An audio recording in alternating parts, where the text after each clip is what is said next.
Hi there, welcome to the Noah Presgrove case. If I was to ask you the question, what is the most important piece of evidence or supposed evidence in the case, what would your answer be? Join me today as I share with you my point of view of the golf clubs and bag being arguably one of the most supposed important pieces of evidence out there, and I'll be outlining exactly why and adding on with an alternative theory which some people indirectly have referred to. I want to apply it to a bit of a brief map analysis. Be sure to stick around today for that full explanation, and welcome to those that are currently here during the live premiere and others that will be watching on catch up. If you are currently here live, make sure to use the chat box on the right hand side of the screen, and at any point given time, if you have any responses, answers, or even questions, discussions, it doesn't matter what it is, leave your thoughts below under the video in the comment section. It does help a lot with spreading awareness and YouTube putting these videos out there more, so more people can learn and hear about the case first of hand. And shout out to those that have already commented on my videos in recent time, and just keep that consistency and momentum. If you do need to catch up though, we've been quite heavy with videos and breaking news. If you've missed out on any, you need to catch up, don't worry. You'll be able to find the full playlist top right corner where the I symbol is up there with some loose videos attached. And if you want to support the channel, there's a PayPal link down below in the comments with channel membership. With that being said, the reason why the golf club and bag are arguably one of the most important pieces of supposed evidence is because it can tell a story within the case like other items, but the reason why it's the most unique piece is it's not one of Noah's personal possessions. It's something that Noah was borrowing at the time, making it relevant to Noah because he used the items and so did other people, but also making it relevant to the case because the environment that it's in and the timing of it. But it actually belongs to Dalen Presgrove, I believe older brother to Noah Presgrove. So based on other pieces of evidence which may have not been returned back and may be truly missing, you could say, well, if it's to do with Noah, missing items like maybe the hat, possible socks, the other Adidas shoe, the wallet, of course, and anything else in between, those pieces that are missing could be missing for numerous reasons. If you believe the case to be foul play, you could argue and say that they're missing because it's a part of Noah's death and it might have evidence and touch-based DNA on it. So by disposing of it, burying it, destroying it, it's going to have less of a comeback, destroying small bits of evidence, but ensuring that the body is found and in the open. If you was to bury or destroy a body, it would be treated as a missing person case at first. Noah was seen at the party, then he walked away. Less known location and less seen would be the party house, making it ground zero, where searches would take place, where resources are brought in, where bloodhound units and dogs are brought in to check for scents. It would have been more of an encouragement incentive to actually take action and look at the party house and dig about and look around and so on. But because Noah's body was found on the highway, whether you believe it to be foul play or not, it's not going to be treated as a missing person case, meaning those extra resources, there's no reason to use them. And then there's less of a reason or less of a focus to go back to the party house because, okay, Noah was last seen at the house, but he was later found dead at the highway. You got two places of interest, but one might have more of a pull draw point, as in the highway, focusing on that outcome and perspective. And if it ever was staged, as some people suggest, because it being at the highway and it all supposedly going on down there, that's where most of the focus will be at. But if Noah was only last seen at the party house down the dirt road and he wasn't found, well then where do you go? You've got to find and pick a starting point, and that would be the house. So you would start there and you might find more, you never know. But referring back to items of interest, clothing, possessions, if any of it was to be passed about, lost, destroyed or hidden, are people going to be going out of their way to try and find that stuff the same way as if they were to try and find a person or a body and retrieve it? It's not going to have the same levels, right? There's levels to it. It's not on the same wavelength. So you can get away with getting rid of stuff. And it sounds bad, but, you know, I don't know if anyone's on the same wavelength as me, but it is possible. But anyway, referring back to the golf clubs and bag, okay? What makes it unique is it's not Noah's personal possession, but it is of Dalen's. Why would anyone or anything need to influence the bags and clubs for them to just disappear? Because at the end of the day, when it comes to Noah's own items, some people may hold on to them for all kinds of reasons. Some people may dispose of them for all kinds of reasons. But golf clubs and bag, why does that need to be disposed of or removed whatsoever when it doesn't even belong to them, the other party goes, and it doesn't even really belong to Noah? It belongs to Dalen, and Dalen is deserving of having his golf clubs and bag returned back. And at least through the communication of what we've heard of ever since, there's not been any more updates, and they're still presumed to be missing and never returned back. Now, there might be items to do with Noah, maybe to do with the party, like the tank top, which Dwayne, who is an ex to Casey Smith, the mother to Noah Presgrove, Casey and Dwayne together in a relationship at one point in the past, maybe 7 years or so, and Noah Presgrove was around them. So there was a nice connection and positive. Whilst Casey Smith may have been isolated on and off because of other Presgrove family members from that Facebook post, what we saw of Robin Smith, Deborah Smith cutting Casey out of certain things, not being included in interviews, being restricted or access to certain vehicles, Noah's vehicle or something, threatened to be called by cops, I can't remember clearly, by one of the individuals, and just denied of other things. There might be deeper backstories behind it, but regardless, that isolation, that cutout, and that's the mother to Noah, and that's how they're treated, that if Noah's mother ever received any items to do with Noah, and if it was to do with from the party, you could understand why Casey may keep her lips closed and just embrace what she has, make the most of it, and then share it with those deserving, such as maybe Dwayne.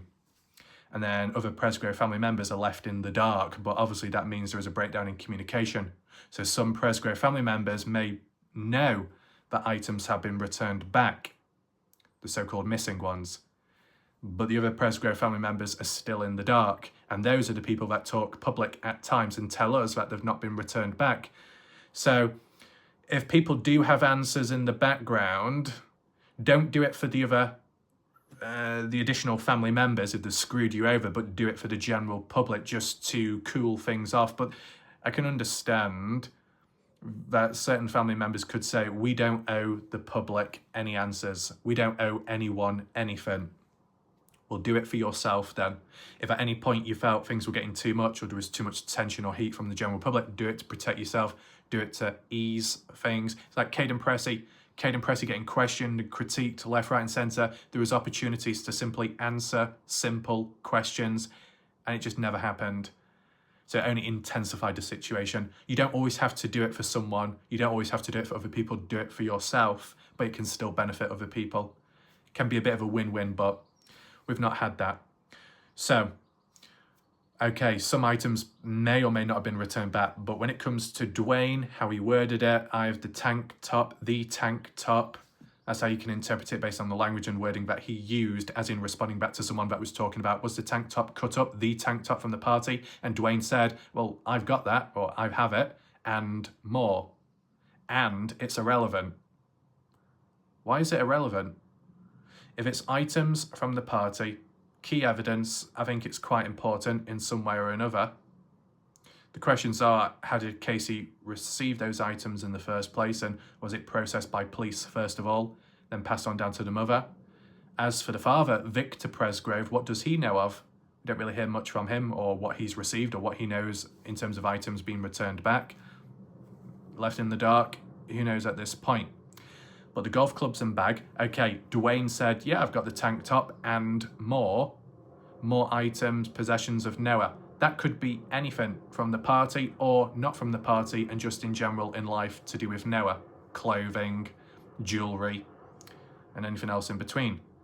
but the golf clubs and bag are not to do with Noah and are really not to do with anyone unless Dalen, because that's his item, his possession. He should have it back by now. And supposedly it's not been returned back. So it creates an interesting layer to the case, adds a little bit more depth. We've not even touched upon, okay, the claims of a golf club or multiple being used in Noah's death. That can be a theory-based outlook. But just for the simple fact, you've got a possible piece of evidence, and it doesn't even belong to Noah in possession, but he was temporarily in possession or borrowing of it at the time. And just the fact that it should have been left as it was, or someone could have made the conscious choice of, right, these items are here, who's taking them? Reach out to Noah's family, ask them, what do we do with them? Where do they go? But no consideration there. Was there opportunistic behaviour? That's where it ties in with my possible theory today. Apply it to the map in some way, that at any point where any items of Noah, not personal possessions, but in possession of Noah at the time, were taken, opportunistic behaviour. Okay, I've covered the theme of opportunistic behaviour when it comes to possibly using items on site as weapons in the moment to possibly hurt Noah, to attack him. But was there ever a time frame window where someone thought, you know what, I'll take that item and benefit in some way? Who could do that? Well, at the end of the day, you've got to take in mind that there were strangers at the party, strangers to Noah, strangers to others. So they could have come and left and taken things with them.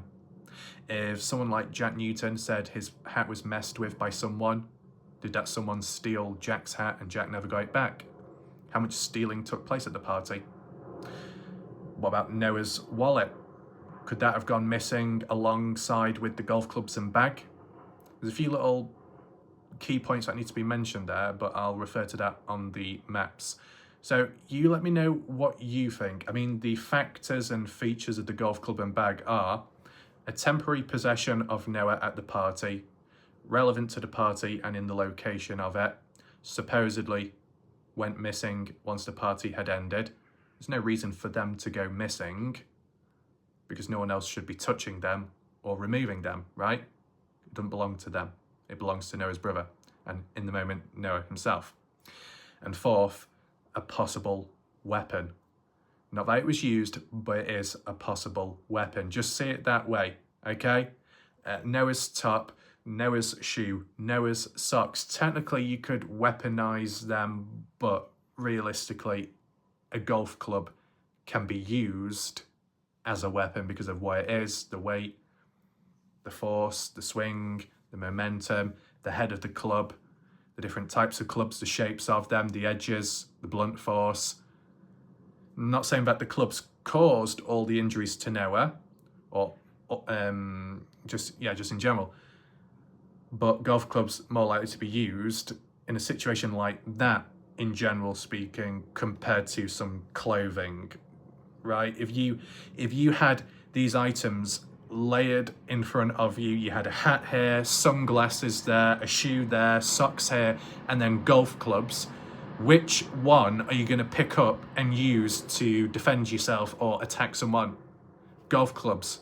It's just by instinct, that's what you pick up first because it's most reliable, sturdy, and capable of doing some kind of impact compared to a floppy sock. So based on that, we need to try and figure out the geographical location of these items and was there any patterns to them in how they were treated. You could argue this is a bit like a Dylan Rounds hierarchy of evidence map analysis, in which it was easier to do with that one because we had a bit of a story as to where things ended up. But some of the most important pieces of evidence were found in, more lazy ways of disposing, as in dumped in a pond, like Dylan Round's phone. And the forensic dive was able to still retrieve stuff from it. But other items like the wallet, not as important, right? Supposedly never ever found. So it's just trying to work out, and the possible killer. Not that I'm saying there is one in this case, but you could apply it as a theory, is depending who and the situation, how do they themselves, in the mind of the killer, in the mind of a suspect, in the mind of a witness witnessing something going on, how do they treat the evidence? At the end of the day, you'd think a phone would be one of the most important pieces of evidence because it can have touch-based DNA on it. But it's what's on the device, the phone, any call logs, any timestamps, any phone pings, any messages, any photos, time-lapse, timestamps, anything like that. There's a lot you can get from it. It's very rich in data and evidence. But something like a pair of underpants, what are you going to do with them? But there are those exceptions where a pair of underpants may be treated with more care and attention than a phone. Because like with Noah Presgrove, Noah walked away supposedly from the house. He left his phone behind. The phone won't tell much of a story as to where Noah ended up or where he pinged at as he was walking on, right? And if he moved about in between. It doesn't tell much of a story.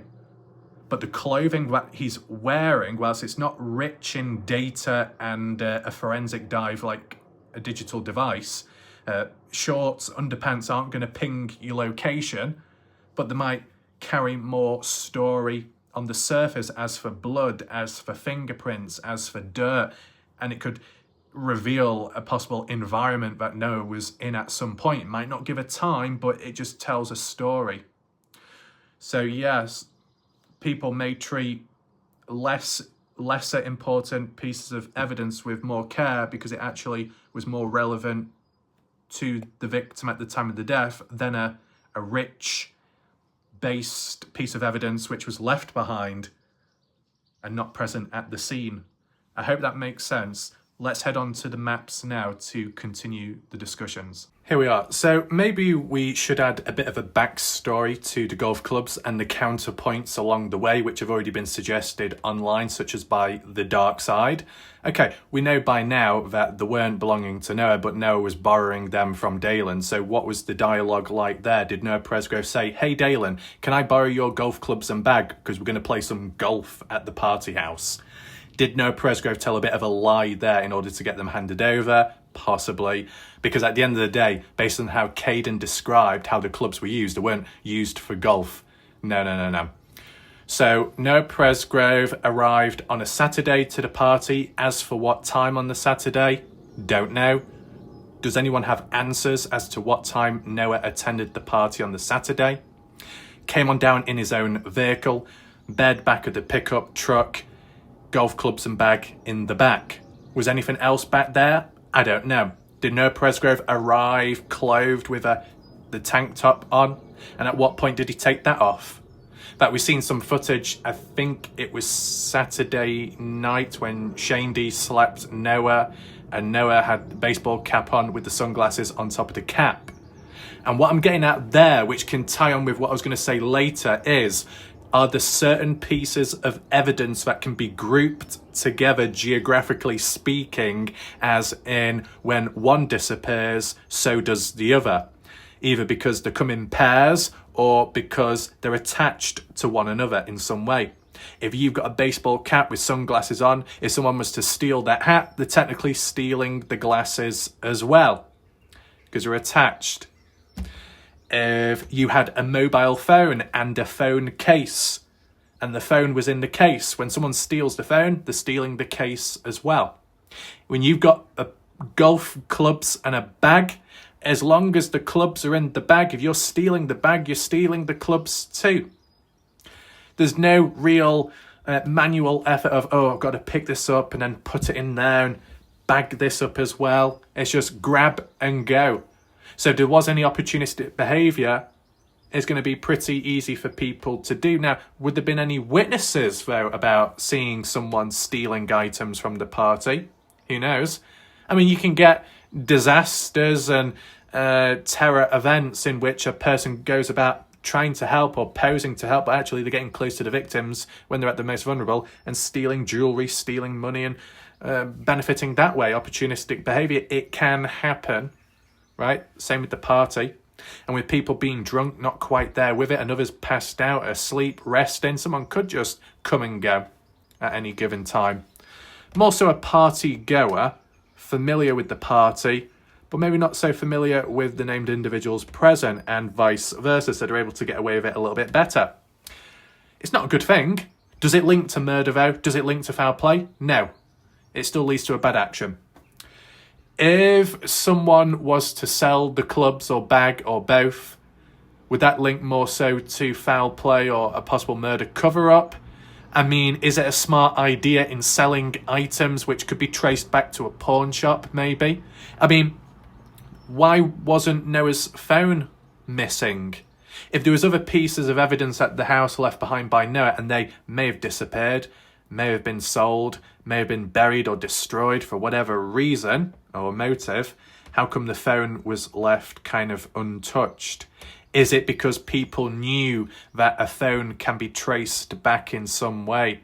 You try taking it away, putting it somewhere, it might capture the ping.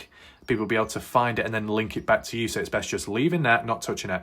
Is that the same with the wallet, as in if Noah had a card in that wallet, but there was no transactions, no bank transactions, the card just not being used? Kind of like the Dylan Rounds case. Is it because it would be traced back? It would be seen as highly suspicious. So you just don't touch certain items that can be traced back. But you got like some clubs, you got a top. Is it going to have an air tag on? No, this is not an Alicia, Caden Pressey situation. This is just a normal situation in which you got some physical items which aren't digitally or traced in that sense. But depending what the item is and how important it is in the case or how people value it in the case, if it has been used or had been used in Noah's death, I think selling it to a pawn shop could be a bit of a bad idea in some way. But it depends what family members and others are doing. They say that items have not been returned back. They're missing. Are people going out looking for those items? No. Are people considering that they could have been sold on to a shop or a local shop or beyond? Ryan, Comanche, Duncan. I don't know if there's a pawn shop in Terrell, but along that lines, you're going to be searching about there and asking them, and you got CCTV footage of those who have come and gone, selling items on, handing them over. Okay, the golf clubs and bag, Caden Pressey made the reference to when in the future onwards, post-death of Noah, when helping out best friend Jack Newton to earn beer money. That's, I believe, how it was described.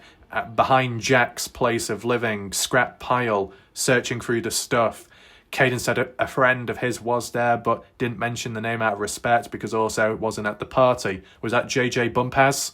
Who knows? Some people have suggested that. And when Caden was at the scrap pile, came across bag and golf clubs. One of the clubs, or some of the clubs, were damaged. The head, it was dented or bent. Now, you could interpret that as in, that's a coincidence. It's a coincidence that there's a bag and a pair of golf clubs, or how many there were. And it's also a coincidence that the clubs weren't in great condition. If they've been damaged, is that because they were used and whacked against Noah, so the club's damaged that way? Well, it depends on the quality of the club, right? The durability of it. Take in mind as a bit of a backstory, if it is a possible link, damage to a club or clubs could link back to how they were used at the party. Because from what Caden said, and whilst Noah attended Saturday, drove his vehicle down with the clubs in the back, offloaded them, took them into the house. Which room? Do we know what room they were taken into? No. But if anyone has answers, leave comments, responses below. Noah showed up Saturday. Were the golf clubs used on Saturday at any point? Don't know. But were they used Sunday evening, night? Yes, from what Caden Pressey says. Caden said that Sunday, getting into the evening time, along with Noah, at least, they were using the clubs to smash items up. Not exactly the right thing to be doing with some clubs. I'm sure Dalen wouldn't have been too pleased about it. But, people messing about, having a joke, having fun in the moment, not thinking of the consequences afterwards, using golf clubs recklessly to smash objects up. Now, what were those objects? How long did it last for? What location did that take place in? We don't know. And Caden could say, well, it's not a big deal. Not that he has said that, but just trying to interpret it. Because it is lacking in regard to certain outlooks. So you got the party house. Was it round the back? Was it the pasture? Was it the front, the patio area, where at another point you had the likes of Carter ploughing through a plank of wood or a bit of polystyrene, and then some other stuff going on the front. Most of the recorded clips were on the front. We've not seen any footage from round the back or the pasture, despite supposedly a swimming pool being there at the time and decking. But no partygoers actually used that? Find that hard to believe, unless it just wasn't in use or it was empty, dried up, who knows, or it wasn't clean, the water. I'm just surprised, if you got a pool and you got a party, no pool party, and because of the temperatures there at the time to cool off, I'm just surprised. But maybe it was used, maybe on a different day, but no footage of that. Do we really need footage of it? It just gives more of a fuller perspective of the area, the surrounding area around the back, just to analyse the building, the shape, the size, anything else that has come and gone since, and just so on. It can help. Even if it doesn't seem like it in the moment, it can down the line. So where do you think Caden and Noah were using the golf clubs? Were they using them outside or inside? You're going to be smashing items up, probably outside. But what were those items? And did anyone get annoyed at it? Hey, don't be breaking all that up, or you better be cleaning it. Just take in mind, not that it was broken, I don't think it was. But when we zoom in there, where that black line is, that's the tall lamppost, the light. Near to it, in between these two buildings, on the ground, on the floor, there was like a cinder block or a brick. Now, it may not have been damaged, but could that have been a possible item which could have been used, as in smashing or breaking with clubs or similar too? There's always that possibility. And then once they were done with the clubs, where did they end up? Where did they go? Take in mind, that event, what I've just told you, as described by Caden, was Sunday evening, Sunday night. Now, the counterpoint is, what people have said, is that whilst Noah drove down in his own vehicle Saturday, and whilst Sunday, as in the morning time breakfast, went down to Waurika with the rest of the other people. Can we zoom in? Yeah, Waurika went to a gas station with, Caden, Noah, Jack, Brylan, Isaac, Logan, Carter, Avery, Jasmine, or so, like 8-9 people, all went down to Waurika to get food. And then headed back to the house. Caden stayed at the house with the girls. Rest of the guys, including Noah, went back out to town. To do what? We don't know. And then after that, that's when Noah left to go back to his place of living. Had a shower, slept. Some people said he hung out, spoke with his girlfriend at the time. Now, at the time when Noah was speaking or hanging out with his girlfriend at the time, that would have been Sunday onwards. And it was Saturday or past midnight of Saturday when Noah found out about Jack flirting with Noah's girlfriend. So did Noah have a few words with his girlfriend Sunday onwards when he returned back home? Makes you think. But beside that, later into the afternoon or so, Jack wanted Noah back at the party, and eventually that's what Noah did. But Noah got a ride back to the party by Gage Jessen, who also picked up Mikey Lair, supposedly, for the first time. But there's no mention of Gage Jessen attending the party, just dropping people off, and that was it, which is kind of interesting in itself. But beside that, what the counterpoint is, people have said that when Noah Presgrove, Sunday morning after breakfast and onwards, when returning back to his place of living in his own vehicle, that he originally loaded up his bag, or Dalen's bag of golf clubs, and took them back home and offloaded them, or left them in the bed of the truck. And then when Sunday onwards, afternoon, evening, when Jack wanted Noah back and Noah got into the vehicle of Gage Jessen's as like a taxi service, did not take the golf clubs or bag because they were left behind at the house or in the back of Noah's truck. So because they weren't returned back to the party house, it meant that from what some people remember, that they were there and then after no longer, perceived as missing items. But really, if they were left or returned back to the house of where Noah lived, which is that where Deborah Smith was at as well? At least if there was a family member living there too with Noah, well then they should have common sense to say, well, we've got golf clubs, we've got a bag. Is it Noah's? Oh, it's Dalen's. Well, Dalen, here you go. But that didn't happen. So does that make it more or less likely that Noah did take the bag and clubs home with him on Sunday just after breakfast and they never returned back to the party? So onwards, post-death of Noah, it's been perceived as, well, the golf clubs and bag are no longer at the party. They must have been disposed of and they might have been used as well. But Noah actually took them back home with him Sunday morning. Does anyone agree with that? I don't personally, because if they were taken back home, then if there was at least another family member present who's living there at the time or went to check the house, they should have found the golf clubs and bag, pretty much. Unless they were stolen in between, if Noah left them in the back of the truck and the truck was parked on the driveway or wherever and someone was walking by and then stole the clubs and bag as an opportunistic behaviour. That's always a possibility. Depends if people just leave items laying about and in the open, or if they actually took them back home and actually placed them inside of the house. But surely some other person would have identified them and returned them back to the rightful owner by now, but that never happened. So maybe they weren't returned back and they stayed at the party house, because Caden Pressey did say that Sunday evening night that, okay, Noah Presgrove returned back on that day later on, but the golf clubs and bag remained. So when Noah left Sunday morning back to his place of living, the golf club and bag remained at the party. Now, in between Noah's absence, did anyone use the golf clubs anymore in between? Out of interest. Is there any touch-based DNA on the golf clubs? Would there still be now, or is it too late? But in terms of the condition of the clubs, and based on the coincidental link that the scrapyard had a pair of clubs or a bag of clubs, and one or some were damaged, and damaged clubs probably occurred at the party with how they were used, there's a bit of a link you could argue there.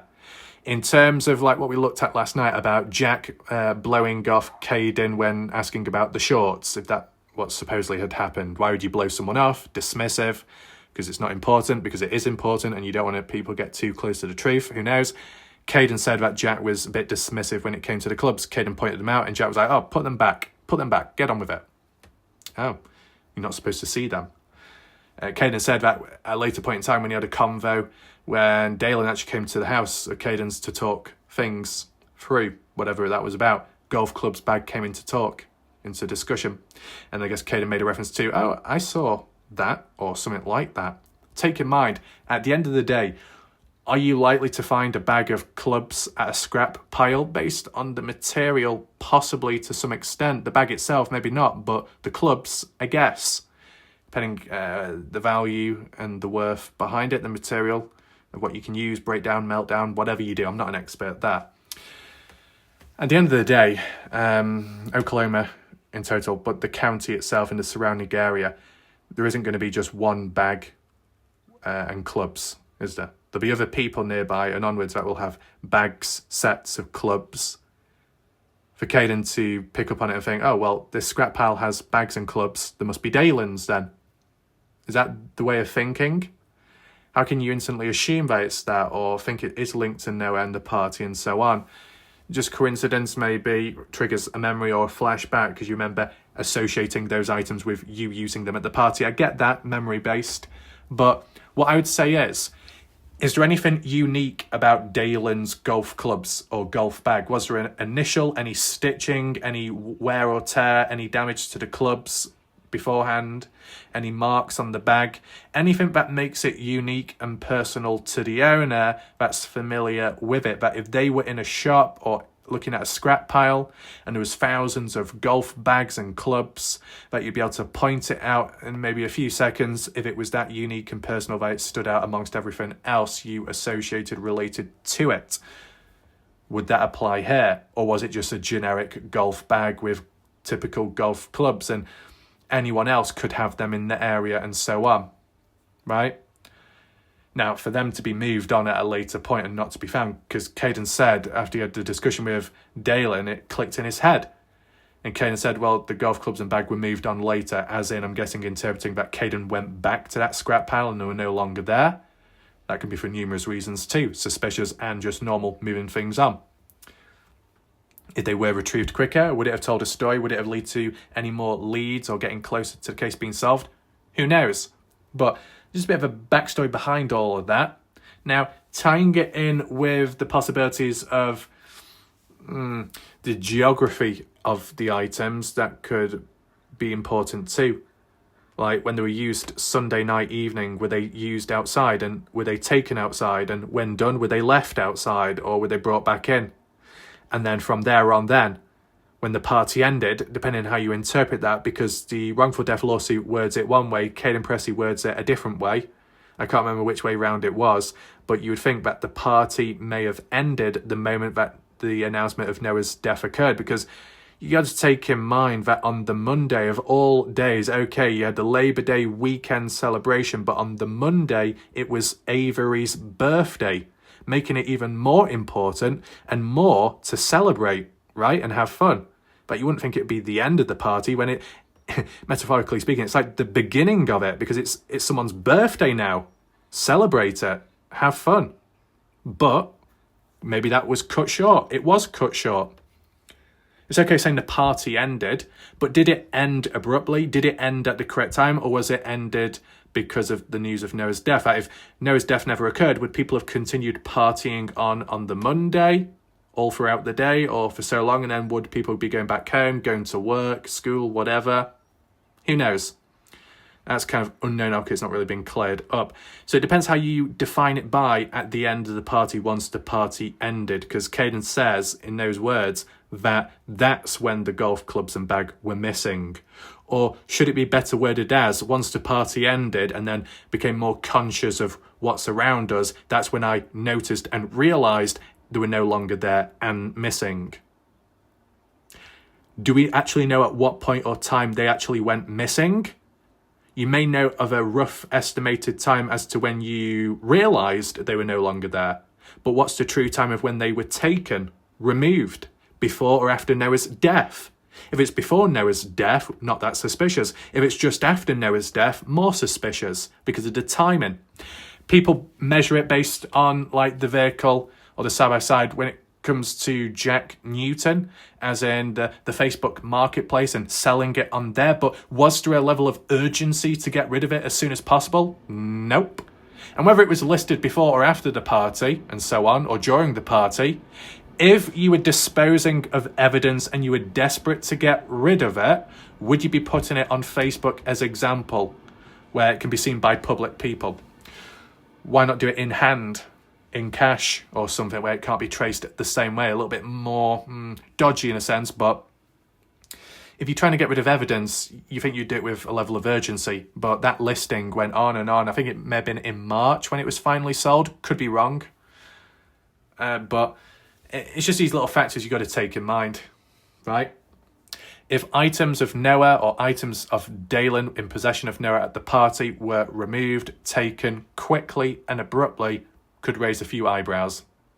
Some items clumped together in the same room could have all been taken by the same person. You never know. Opportunistic behaviour. Does that mean to say that those that took the items are killers to Noah? Nope. Don't mean to say that. People can steal, but it don't mean to say that they're linked to the death. But they could be linked or questioned to some extent because of having some involvement in playing a role indirectly of key evidence being lost in a way. Kind of like assisting in covering it up, but maybe that's not your intention, but indirectly that's what you've become, incriminating yourself. But, you know, are people that, not desperate, are people that willing to steal a bag full of clubs? What value would they have? How much is it worth? Would people just take them so they can use for themselves? Would people take them so they could sell them on? But then if you see a wallet or you see a phone, would you not think of stealing that? Especially in the moment when you're not quite thinking clearly. A phone probably, depending what phone it is, because I think they said Noah had a new iPhone. And if it's a new one, or it's of some kind of value, it's probably going to cost more or be more valued than possibly clubs. Depends how professional they are as well. and the condition. And in terms of the wallet, on the side note, if the wallet was to be found, okay, no transactions, but did Noah Presgrove have any notes, any money with him in the wallet itself, physical cash? Because with the Dylan Rouse case, Candice Cooley estimated maybe Dylan drew out maybe about $140 may have been in the wallet. Was that pocketed by someone? The wallet may be missing. Some people could take the money out and then toss the wallet aside. Could that have happened here? You never know. And once again, linking back to the hierarchical structure of evidence, would anyone ever think of disposing of evidence anywhere on site of the property, burying it in the ground, taking it to the woodland area? Would there be a reason to search this area by police or anyone else in between? No, because Noah Presgrove was on the highway. And also, when Noah Presgrove was last seen, he was outside of the party house heading east, supposedly. Not north, east, south, not going west. This is like west. If there was any indication to search down here, who knows what you could find. But there's no reason, no events, nothing linking down here. There's no reason to search down there. But post-death or during the death, if anyone else was to come on down here and it wasn't documented or acknowledged, because people are keeping the mouths closed or there's a little pact, who knows, things could be disposed of down this way. And as I said, there's less backlash, there's less of a follow-up disposing of some items, some possessions, compared to disposing of a body. Because the moment you dispose of a body, it's going to be treated as a missing person case, and ground zero will be the party house property, and higher chances of uncovering the truth at some point, compared to just being found outright on the highway. The possible act of foul play, as in a theory, an idea, would be convenient for some, because by moving it away, you're moving the direction and the focus elsewhere, protecting yourself, protecting others, protecting the location. That's one way of looking at it. Are there any ponds or pools nearby? Well, I don't know what these areas are. It may have been filled with water at some point. Drainage, don't know personally. That, to be honest, that's probably for the cattle, cows to drink from. There was a pond or something which people did pick up on as a bit of interest. Just make sure I'm at the correct area. There we go. Roughly in the area where Noah's found on the highway. And looking east across the field, do like a pond, some kind of pond-like thing. No, probably private land. Would anyone try hopping over and disposing of anything here from the highway to here? But, I mean, there is that possibility. There'd be no reason to search this, and I'm sure it wasn't really searched. I don't think it was, so you could get away with it. A phone, you could trace the pings back to up to a certain spot, but a bit of clothing, you can't trace that back the same way unless it had an air tag, and things didn't have air tags then. That's what I mean. You can get away with disposing of certain stuff. And if just by some chance, putting aside the golf clubs and the bag, if by some chance there was a possible murder and foul play, and one of the biggest pieces of evidence, talking points which held a lot of evidence and stuff on it which would tell the full story, which just so happened to be a piece of clothing or item which could not be digitally traced, like a phone or maybe a card in some way, that could have been disposed of and gotten away with. That's all I'm saying. But we are linking back to still the theory and idea, besides murder and foul play, just a simple, did anyone steal any of Noah's items for their own gain or value? Stealing certain clothes, you're not really going to gain from that because it's somebody else's and it's worn and it's probably not that rich in value. But golf clubs, a bag, might be, and not able to be traced back because there's no tracker on it, no GPS, but a phone, you run the risk there. But are people going to be thinking in the moment? You've got to take that in mind. With strangers being present and some people being asleep, someone could have slipped in, grabbed them and left, and with no questions asked. I do find it interesting how Noah Presgrove was able to supposedly go into the bedroom of Carter's where Jack was sleeping. Jack was asleep. Carter didn't stop Noah, and Carter didn't even wake up Jack to say what Noah was doing. I find that interesting. Just let it be. You would have thought there could have been a bit of like, hey, Jack, your best friend's just stolen your keys. You're going to allow that? But, yeah. I think we'll leave it there for now because it's open-ended. It's okay if you don't agree with it, but just wanted to give a different perspective for once. All in all, hopefully you enjoyed the video. This was recorded once again because the first time round I did it, the flow wasn't as good, and some days ago the temperature was a lot hotter, so it was harder to focus. That's why I thought I'd redo it now, a bit more refreshed and hopefully more straight to the point. If you want to hit the thumbs up, share the video, that'd be appreciated. And as I said, share your comments and thoughts below. My name's Raf. I'll see you next time. Goodbye for now.